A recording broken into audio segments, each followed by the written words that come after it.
de inmediato vamos a tener la exposición de un conferenciante desde la República de Bolivia.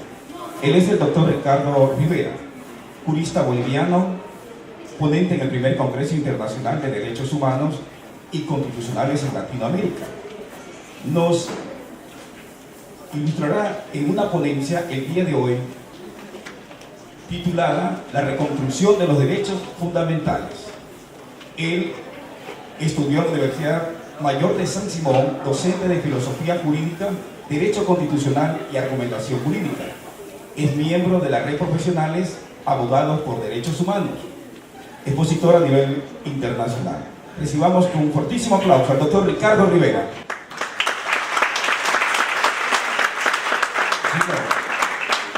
Las autoridades, saludar a cada uno de los ponentes, tanto internacionales como nacionales, y expresar mi profunda y especial gratitud al profesor Joseph Robert Mendieta, a quien le debo mi participación entera en este evento.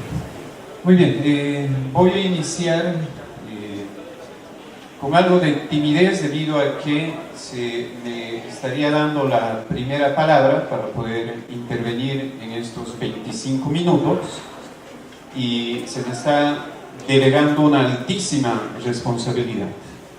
Y esa altísima responsabilidad radica precisamente no tanto en decir algo interesante, no tanto en generar una ponencia magistral, sino la responsabilidad radica en intentar, a lo mucho a lo que puedo aproximarme, en intentar despertar no solo su curiosidad, sino algo de preocupación, y si alguno de ustedes no va a poder dormir en base a alguna reflexión que voy a hacer, pues voy a estar muy feliz.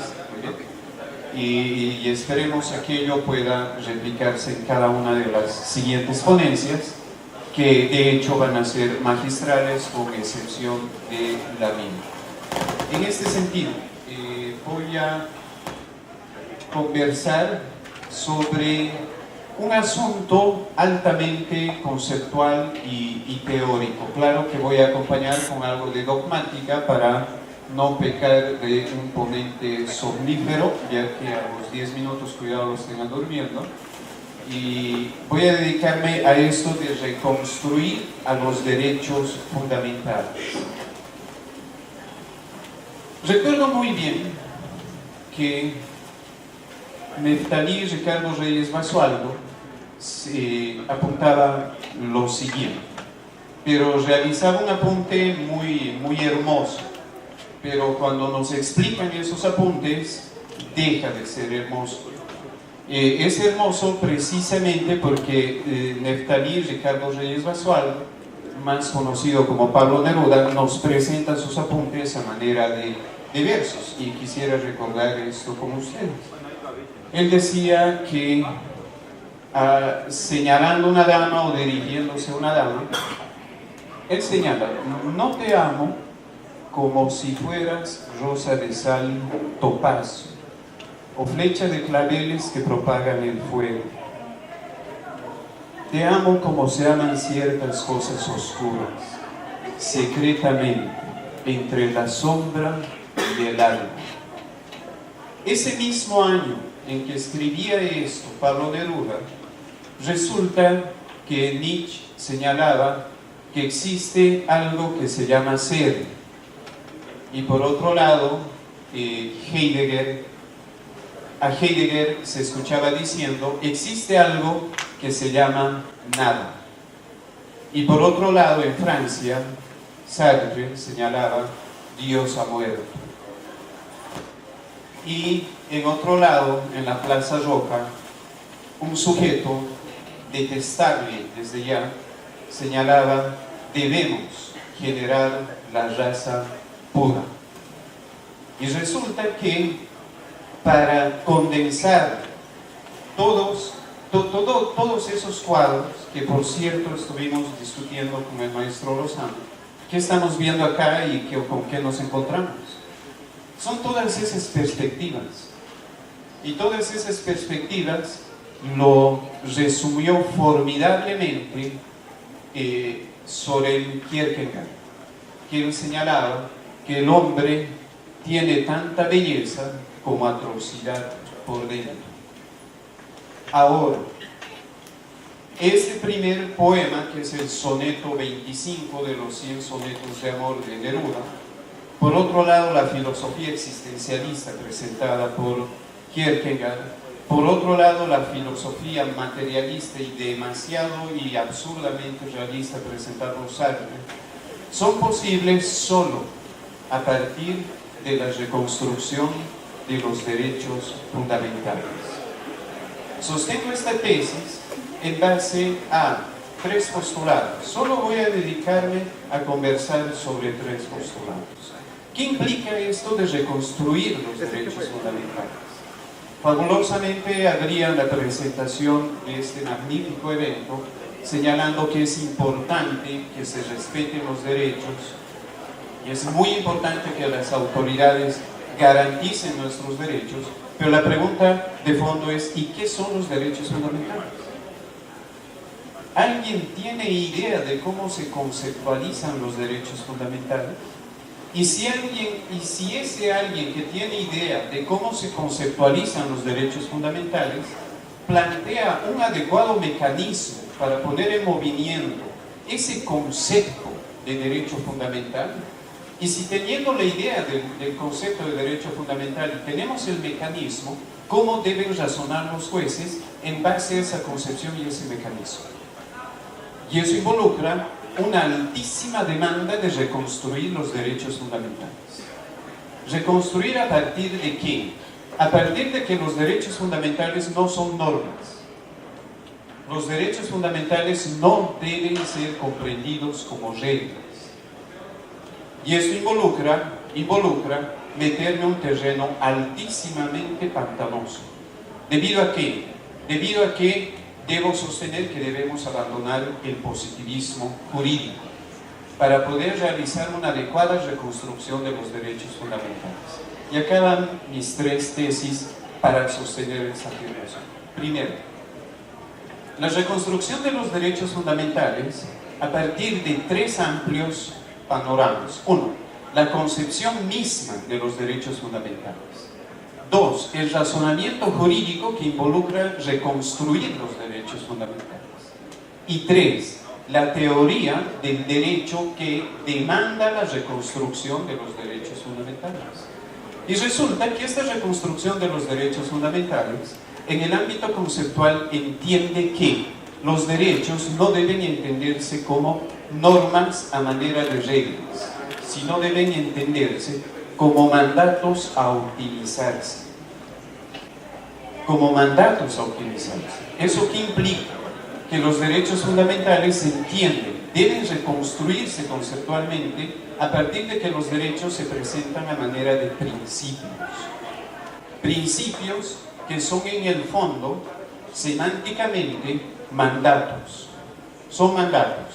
Pero si acudimos a la teoría de John Finch o a las de Beckham, podríamos decir que son órdenes. Unos mandatos a optimizarse.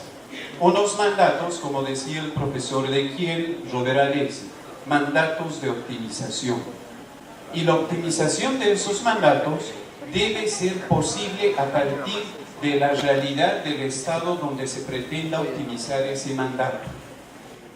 ¿Y eso qué involucra? Abandonar la vieja concepción de la positivación de los derechos fundamentales. Porque la concepción de los derechos fundamentales necesaria e ineludiblemente involucra una concepción previa de los derechos humanos.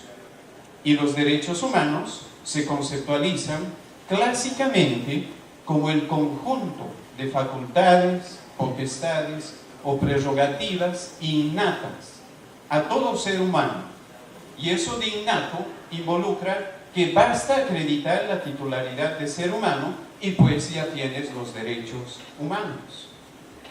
Y esas facultades, potestades o prerrogativas, si las llevamos a un catálogo que esté inmerso en normas a manera de reglas en una constitución, pues los concebimos como derechos fundamentales. Pero resulta que esta positivación de los derechos humanos que se nos presenta ahora como derechos fundamentales está pasando por una serie de conflictos, tanto teóricos como dogmáticos, en cuanto a la garantía de estas normas a manera de reglas. ¿Eso que involucra? Que demanda un altísimo razonamiento de subsunción jurídica, un altísimo o una altísima orden de que los jueces deben razonar en base a la lógica jurídica. Y aquí viene la famosísima tesis de la sintaxis o la semiótica jurídica de Ferrajoli, la famosa axiomatización del derecho de Ferrajoli. ¿Qué implica esto? Que los derechos fundamentales, según Ferrajoli, también se entienden a manera de antecedente y consecuente. ¿Qué involucra eso? Que si se demuestra que un sujeto tiene tal derecho, el consecuente de ese antecedente de tener tal derecho, como titular a tal sujeto, demanda la obligación positiva del Estado a que debe desplegar una serie de mecanismos para garantizar eso que dice tener ese sujeto. Y para variar, aditan el principio de universalidad a esto de los derechos humanos. Falacia más grande no existe. En razón a que los derechos no son y no pueden ser entendidos como universales. ¿Por qué? Porque si entendemos la universalidad desde el concepto del garantismo, es permitido concebir que todos tenemos los mismos derechos. Pero si yo me animase a preguntar acá a la sala, a la distinguida sala, que ¿cuántos de ustedes tienen derecho a la propiedad privada legítimamente demostrado? No sé cuántos se animen a levantar la mano. ¿Qué involucra una propiedad privada con titularidad jurídica plena? Que la propiedad necesariamente debe ser registrado en un ente público, principio de publicidad, a su nombre.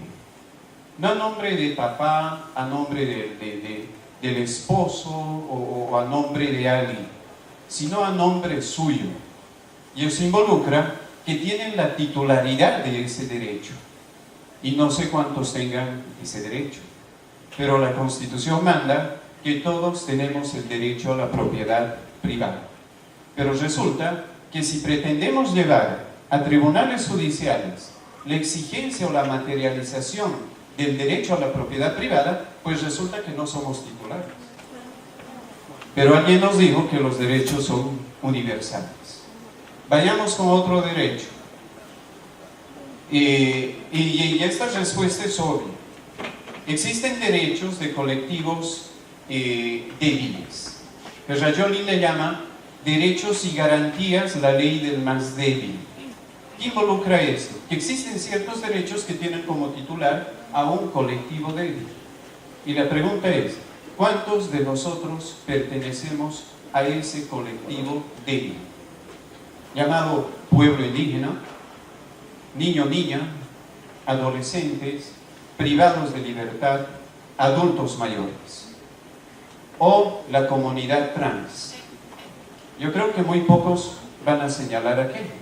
Yo me animaría a decir casi ninguno. Y la pregunta es, ¿tenemos ese tipo de derechos? No. Entonces estamos rompiendo con el esquema garantista y positivista de la universalidad o universalización de los derechos fundamentales. Resulta que no somos titulares de esos derechos. Otro derecho, derecho a la tutela judicial efectiva. Ninguno tiene el derecho a la tutela judicial efectiva, a no ser que demuestre que está siendo titular o es parte esencial de un proceso. Ese señor sí tiene derecho a la tutela judicial efectiva. En cambio, nosotros tendríamos el derecho de acceso a la justicia, cosa distinta a la tutela judicial efectiva, que involucra, según el caso Rosendo Padilla, involucra la efectivización de la resolución que se emite en un proceso. Eso involucra que necesariamente debemos ser titulares de esa resolución para exigir ese tipo de derechos. ¿Esto qué implica? Llegar a la conclusión de que no todos somos titulares de los mismos derechos. Y eso involucra que se pone en gran riesgo y se pone en discusión esto de la universalización de los derechos fundamentales. Y esta tesis de la reconstrucción conceptual de los derechos fundamentales, no a manera de norma regla, sino a manera de la concepción de principio, sí estaría solidificando esto de la universalidad de los derechos. ¿Por qué? Porque si alguien sostiene tener derechos fundamentales, involucra un mandato frente a un mandato que debe ser optimizado, no solo por el Estado, sino también por el privado.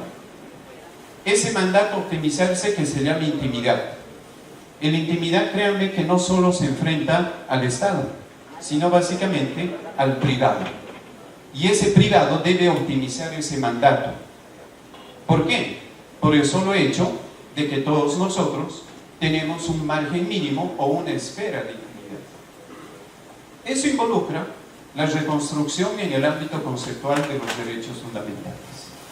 Y eso involucra una reconstrucción jurisprudencial en cuanto al manejo dogmático y pragmático de los derechos fundamentales.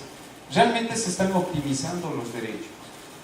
¿Realmente se está manejando los escenarios de optimización de los derechos fundamentales?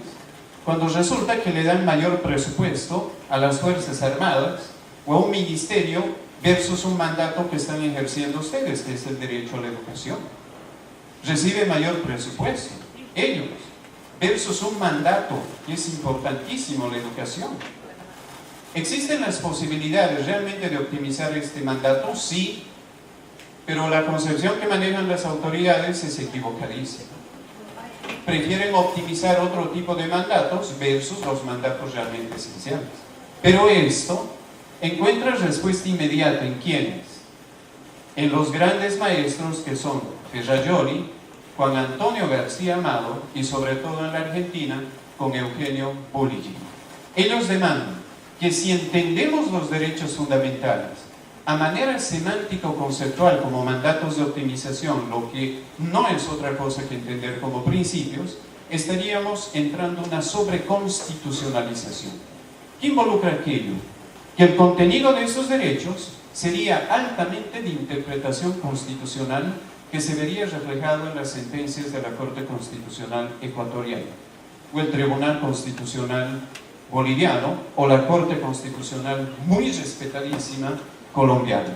Ellos estarían llenando de contenido este concepto. Pero ¿eso qué implica? Que ellos también pueden inferir otro tipo de derechos que son llamados no explícitos, son los derechos implícitos. Es la reconstrucción conceptual. Y aquí estaríamos invadiendo el concepto de soberanía que descansa en el órgano legislativo. Ese es el principal ataque que tienen los positivistas. Que si entendemos los derechos fundamentales como principios, ingresamos a una sobreconstitucionalización. Segunda tesis. La problemática, esto que viene a ser los principios. ¿Y cuál es la gran problemática? Uno, el concepto que debe tenerse realmente de los principios. Y segundo, a partir del concepto que se tenga de principios, debemos diferenciarlos de las reglas. Y ese problema es dogmático jurídico y teórico normativo, de teoría normativa. Se sostiene que los principios, si pudiese ayudarme con... Los principios y las reglas encuentran dos grandes exponentes con escuelas propias. No estoy hablando de universidades, sino de dos nombres. Por un lado, el filósofo jurídico norteamericano, lastimosamente fallecido en 2013, hablo de Ronald Dworkin, el autor de Los Derechos en Serio, o Justicia para Erizos, y por otro lado, del maestro Robert Alexi. Y en medio tenemos en esa mira, bueno, a ambos los pone en la mira Juan Antonio García Amado y Luigi Ferrajoli, que no necesitan presentación alguna, porque las teorías de ambos están impuestas en Latinoamérica, ya que todos los jueces razonan a partir de reglas. Aquello que no está ordenado o aquello que no está prohibido es lógicamente que está permitido. Eso es altamente positivista. no necesitan presentación, Ferrajoli y García Amado. Su razonamiento impera en el órgano judicial. El razonamiento es subjuntivo. Si tu conducta se adecua a este tipo de redacción normativa, pues tienes que asumir las consecuencias jurídicas de la asunción de esa conducta. Eso es Ferrajoli. Eso es Ferrajoli. ¿Por qué? Porque es la axiomatización del derecho que nos presenta a manera de símbolos. En cambio, ya para ir cerrando mi intervención, Ronald Wolking y Robert Alexi sostienen las reglas y los principios como elementos de la norma. Y las reglas deben entenderse como una semántica de aplicación a manera de todo o nada. ¿Qué involucra esto? Que la sintaxis, o si prefieren, la redacción de las reglas, nos permite razonar en base a un todo o una nada. ¿Qué implica esto? El contenido de una regla o es un contenido descriptivo o es un contenido prescriptivo. Y en materia jurídica nos ubicamos en contenido altamente prescriptivo. Una conducta, un accionario o una decisión o está permitida o está prohibida. Esa es la vieja lógica de las reglas. Y si la conducta está permitida, pues los ciudadanos están habilitados para desplegar ese tipo de conducta que permite la semántica de la regla.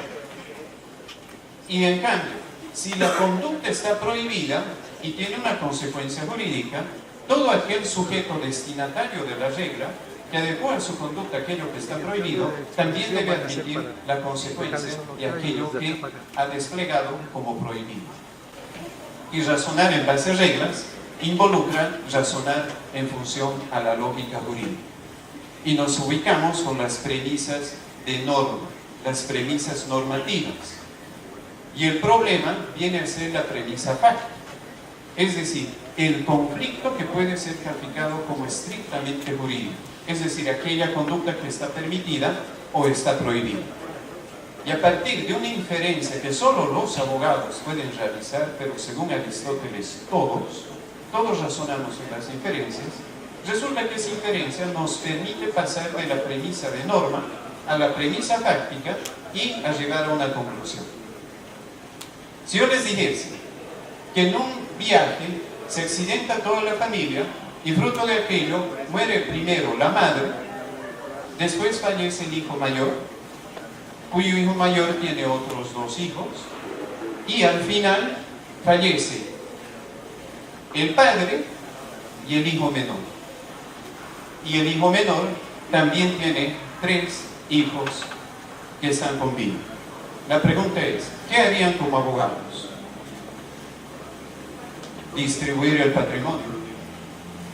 Y si yo les diese un número, apuesto mis credenciales que todos me darían la misma respuesta. ¿Por qué? Porque razonamos en base a la subsunción y la lógica. A partir de esa premisa conflictiva que les entrego, lo único que hacen es subsumir a la regla y aplican el todo. Se aplica todo a este problema y llegan necesariamente a una conclusión. Y la sentencia es declarar herederos en proporción a cada uno de los nietos. Esa es la respuesta. ¿Por qué? Porque es altamente lógico. En cambio, los derechos fundamentales no pueden ser presentados a manera de reglas, sino a manera de mandatos. Porque yo podría plantear tranquilamente que involucran el derecho que fue reclamada por la autoridad. El derecho primigenio, el derecho a la vida. ¿Qué involucra este derecho a la vida?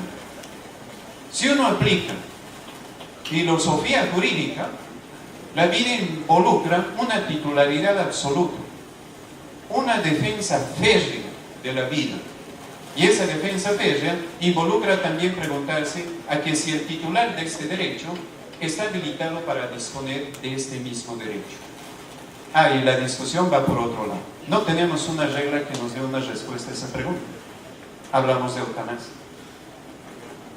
En cambio, si acudimos al positivismo, a la jurisprudencia conceptual, acudiríamos no a una jurisprudencia ecuatoriana boliviana, aunque la respuesta jurisprudencialmente sí la tenemos en Colombia en la sentencia T-355, pero aplicaríamos el famoso control de convencionalidad.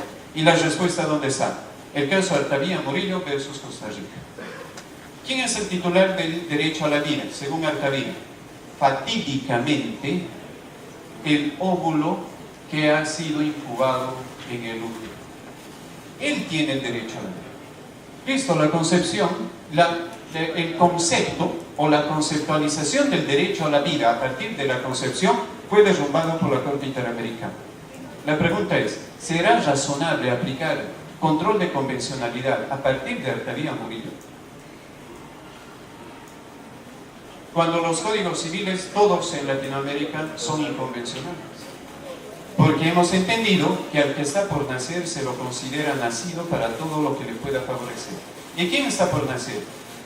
Aquel ser que es posible y es una realidad a partir de la unión de dos células.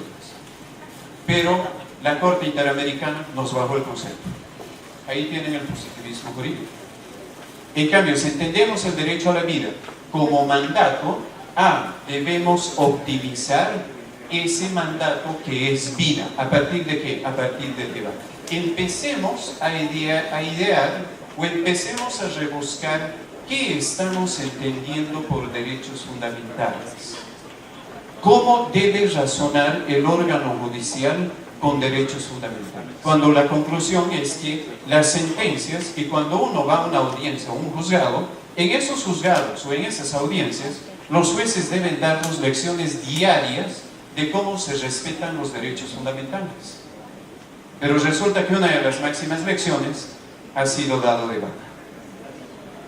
Y cierro mi intervención recordando a Julio Cortázar.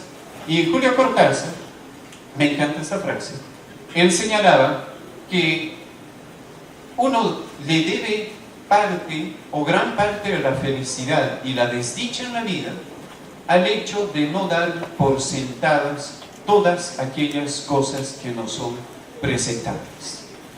Y creo que estoy haciendo un ejercicio de Cortázar al presentarles estas ideas introductorias de una tesis mayor. Muchísimas gracias. Gracias al doctor Ricardo Rivera desde la República de Bolivia. Vamos a hacer la entrega de un certificado al doctor Ricardo Rivera. Dice: el primer Congreso Internacional de Derechos Humanos y Constitucionales en Latinoamérica. Certificado que se otorga el presente al doctor Ricardo Rivera por su participación en calidad de ponente magistral en el primer Congreso Internacional de Derechos Humanos y Constitucionales en Latinoamérica, organizado por la Consultora Jurídica y Contable de la ONU y la Asociación de Funcionarios y Empleados Judiciales, el ORO.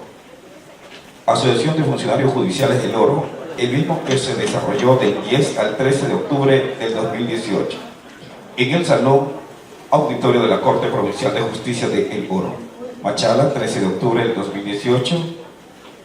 Firma la vicerrectora académica de la Universidad Técnica de Machala, ingeniera Marilis Borja Herrera, el doctor José Mendieta Toledo, gerente general de la Consultora Jurídica, y el doctor Vicente Arias Montero, presidente de la Asociación de Funcionarios Judiciales de El Oro. Solicito por favor la presencia de la doctora Teresa Bernal, delegada de la Judicatura, para que realice la entrega de este certificado al doctor Ricardo Rivera Aldunate. En este momento, la doctora María Teresa Bernal, delegada de la Judicatura, hace la entrega de este certificado al doctor Ricardo Rivera, expositor de la República de Bolivia. Los aplausos, por favor. Gracias. Tenemos también otro detalle para el doctor, gracias a la consultora jurídica de LAU, es la doctora Andrea Solano, presidenta de esta importante consultora, hace la entrega también de este detalle al doctor Ricardo Rivera. La representación de la fruta nuestra de la provincia de El Oro, el banano, el botón, el expositor de la República de Bolivia.